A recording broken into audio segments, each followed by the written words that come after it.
Have we had a nice day? Enjoyed the sunshine? Excellent. Okay, I wonder why you've come tonight. I wonder that often. Why do we come? We've given up a good couple of hours of our life. We could be sat in the sun, but we've chosen to come here, and I wonder why. We are Q Church. What does our Q stand for? Quest. Okay, so I believe the reason that most of us are here tonight is because we are on a quest. A quest for truth, I think. I think a lot of us are looking for truth. And I think truth is a little bit like a light in the darkness. When you feel like everything is a bit messy, you're looking for something to aim for, something to guide you. Now, the clip we just watched was from a lady called Elizabeth Gilbert. It's the story of her life, and it was from a movie called Eat, Pray, Love. Has anyone seen it? It's a great movie. If you haven't seen it, check it out. It basically tells the story of her going on a quest. She left her home in America that was essentially quite comfortable and decided, I want to go on a quest for truth. I think she went all around the world, different countries, tried different foods, met different people, and she was looking to find something.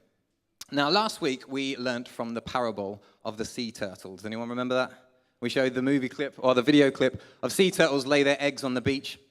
And the thing is, the eggs hatch, and then the little turtles head towards the ocean, in theory, because they head towards the biggest light that they can see, something that's going to guide them. And the ocean for them represents something. I think it represents safety. It also represents purpose and future. It represents partnership. They're going to meet somebody there probably. It represents community and belonging. And I think it represents creativity. Whatever they're going to do in their life, whatever we might do in our lives, they're aiming for something. But they get distracted by what? Artificial light. That's what we spoke about last week. We get distracted by artificial light. And the turtles see all of the nightclubs and they're like, woohoo! They see all of the street lights and the cars and the hotels and the man-made things. And instead of following the brightest light that is this natural thing in the sky, the moon and the stars, they follow this artificial light. And essentially it leads to a drain or a dead end. And I think often it's easy to find ourselves in a drain or a dead end, rather than in a place full of purpose and life. So would we like to find that place tonight? A place of purpose and life, the big open ocean of freedom and life and love and peace and hope and whatever that means? Yes, I think so.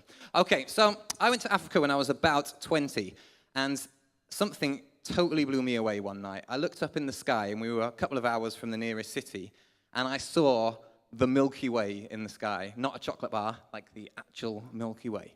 And we never really see it here. If you look in the sky in York, you see, 3 or 4 stars, 5, 10, 50 at the most, maybe. When you go somewhere where there's no artificial light, you look up, and the light is just so huge, you can't miss it.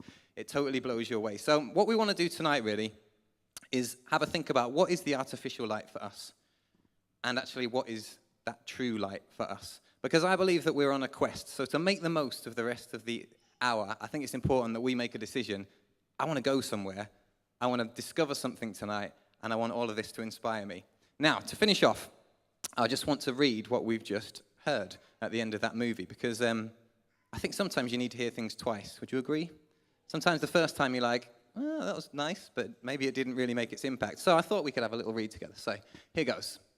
I've come to believe in something I call the physics of the quest. A force in nature governed by laws as real as the laws of gravity.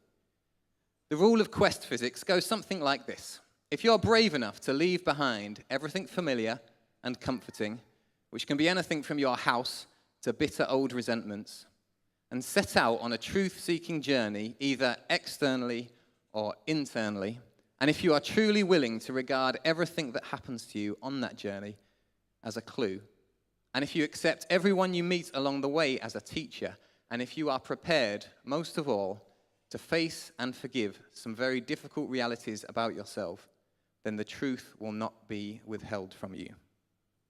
That is our journey tonight. Enjoy this next clip.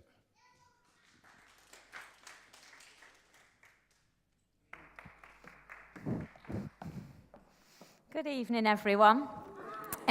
That clip was from the same movie, and in the clip that you just saw, the feelings that she was having were not a problem. Arguably, to miss somebody that you have lost is an absolutely appropriate emotion. But where she'd got stuck was that emotion became the whole of the story, the absolute be-all and end-all, and it became this oversimplification of life that's like, this is my whole thing, when actually there was more. And what I loved about that guy was that he reminded her, it's okay to feel how you feel, but can you, for a minute, look up and make room for more than what you are currently experiencing? And we get so preoccupied with the stuff that we pursue to bring light to our life. And then we get preoccupied with working out sometimes why that light's gone out and how we can get it back on, that actually we don't leave room sometimes to see another way, which is what we were talking about last week and we want to pursue a bit more tonight. Because are we at the mercy all the time of our choices, other choices, and our circumstance? Or is there a light that could possibly transcend all that, transform all that, even in what would be considered to be the darkest and most tragic of times? Is there that kind of hope? Because her friend does not deny that there's darkness. It's not about a walk of denial. It's about saying within that darkness, can you look a bit closer? Can you gaze into it and find some light? And he asks her to believe in what is in her. Even within the darkness of what she feels, can she be more and allow more than she has allowed herself or been before? And that's the sort of light we want to share more about with you tonight as we carry on. Okay. Couldn't remember if I switched my microphone on and off. This is going to be fun because I've written so many extra handwritten notes on top of my notes that I don't know which is which.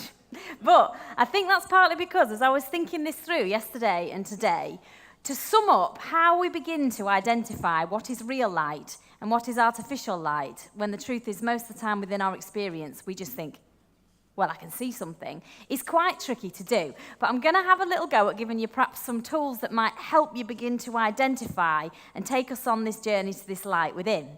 So yesterday I read an article online, and it was an actor flying back from the royal wedding, and someone had been critical of him and his girlfriend, and so he'd, in retaliation said something unkind back and posted something unkind back. So of course you get the usual flurry of people going, you can't do that, you can't shame, you can't do whatever.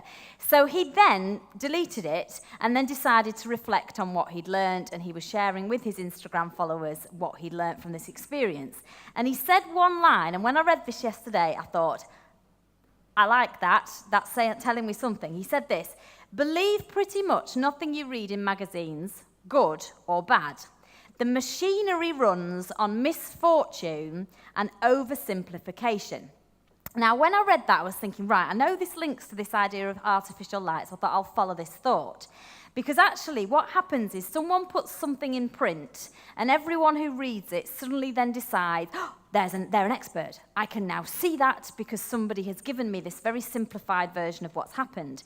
But the word machinery really struck me in link to artificial light. Because if you think of machinery as being something man-made, in itself, it's not a force of nature like we heard about that sort of physics of the quest. It's something that has been built to function and to get the job done, but it's not got any sense of a human touch in itself or any sense of the divine. It's just going to get the job done mechanically. And I was thinking, I can think of things that I've mechanically put in place in times of darkness that has just got me through, enabled me to cope, enabled me to get a handle on it. But really deep down, I've felt disconnected from that solution, and I've certainly felt disconnected from the divine within that. It's almost been like, this is me getting through, this is me coping.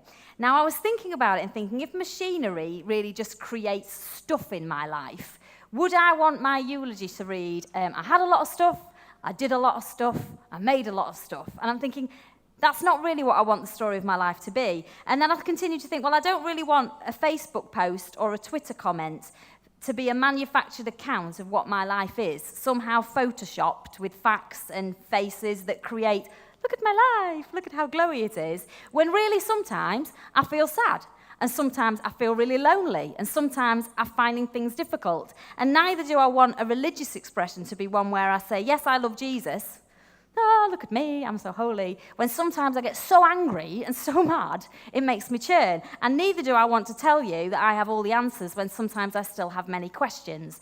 And I'm really up for having real light, which would genuinely help me to overcome the complexities of what can be darkness. And I think you are too, because I think that's why we're here. So oversimplification means to simplify so much that a distorted impression is given. And we were hearing over the last couple of weeks about how the solutions that we come to now that were man-made have often come from those mind-made experiences we had that gave us, this is what love is, this is what life is, this is how it needs to work. And we almost have worked out, right, my mind tells me this, I'll put that in a box, and every decision I make will be from that box. And then we end up with the distorted life, and we try to navigate then in all these man-made ways how we're going to fix it. And yet transformation comes when we renew our mind, when we have a new thought, when we believe something different. And tonight there's an opportunity to be transformed.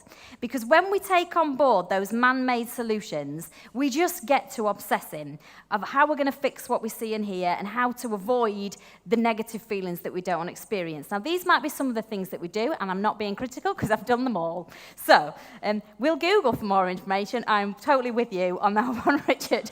I like to analyse. Come on, find the control, Jenny. We might think, well, my job must be the problem. I'm just going to leave that, because if I change something externally, my job, my partner, my friends, my church, my life, if I change something on the outside, that will make me feel better on the inside. Has anyone tried that and found it to work?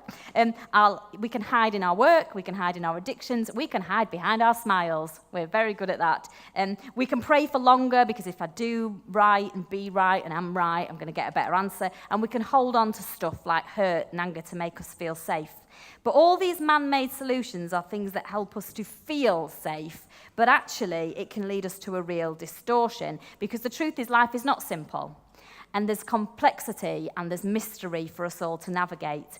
And where we want to lead you to tonight for these final few minutes is that the truth in it all, and I think the opposite is the lie we've been told for a very long time, is that we as human beings are absolutely incredible. We are full of light. We are made of love, we are made of life, and we are made of light.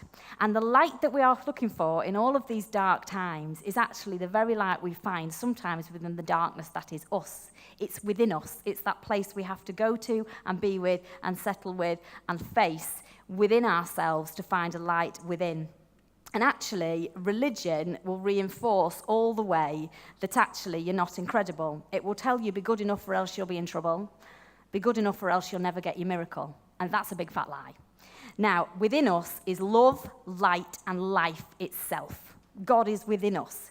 Call it what you like. Love, light, life itself. They are God qualities and God characteristics. And our real light is found not out there, but within the darkness that sometimes we feel on the inside. And if we will just hold fast and sit with ourselves, like the woman in the clip, we might just find that we adjust to the illumination that is us, that is the miracle of who we are as created beings. And we might just find, like the jellyfish, we glow with a real, solid, brilliant, amazing glow. So let's see see some more truth next. Okay, there we are. I keep getting this wrong. Okay, we're going to end tonight with a great anthem song that's going to really call to action all that we've heard. Because sometimes I wish I knew how to change dark circumstances and dark feelings. And then I find myself glad that I don't, because it's in those times that I've genuinely seen the best in me, in God, in others. And there really is a light. Your hair really does glow in the dark, whatever your equivalent is. There is something in you so incredible that if we will stop being frantic and looking for our own solutions, we will see an incredible strength within us. So why is it that we find this so hard to do? I'm going to show you one last clip that you will all identify with in your world if you're really honest. Okay, last one. Despite knowing what's in it, despite knowing it isn't really made of the stuff that we want to pursue, some of that stuff that we use as our solution just taste really nice. And that's when it comes down to the point where we have to be willing to have that, I guess, to have that mature love we were talking about and said, I'm going to look at what I'm doing. I'm going to see it in the light of day. I'm going to ask myself whether that's really the stuff that I want to be taking into my life, or whether on purpose, consciously, I'm going to be prepared to switch the light off in order to see something far greater, but temporarily it's going to go dark.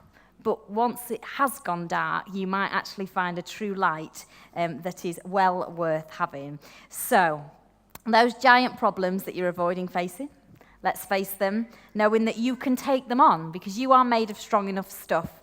And a few weeks ago, we learnt about the musk deer. And the musk deer, it's a week you can listen to if you weren't here, but it follows the scent. It frantically follows this thing that in this instance smells so amazing without realizing it's themselves. They're literally chasing something that exists within them, and we don't want to be doing that. So we're going to sing, and the reason why we're going to sing is based on that last clip from Tangled. It's really difficult to sing and to worry at the same time. It really is. There's something about your brain that can't do both. And actually, is it Rapunzel in Tangled? Yeah. Have I got that right? I love how, yes, I know. Rapunzel in Tangled, she has to sing in her dark. And in the darkness, as she sings, something happens. And I genuinely believe tonight that bit of our brains that obsesses and worries and is trying to find our own solutions, if we're prepared to sing this song now and believe that within us is an incredible light, if we will only allow ourselves to adjust to it, your light will shine on. Not because something suddenly externally waves a magic wand and fixes it, but you're going to find within you everything you need to do the next bit of your journey, and we're going to hold you up, like with Kate and Richard, all the way, however we can. So we're going to sing this as an anthem, because our lights are bright, and our prayer tonight is that you will all adjust to the darkness as quickly as you can in order to see your way through whatever circumstance you may find yourself in, and we are with you absolutely all the way. Thank you, Joel. Amazing. Thank you.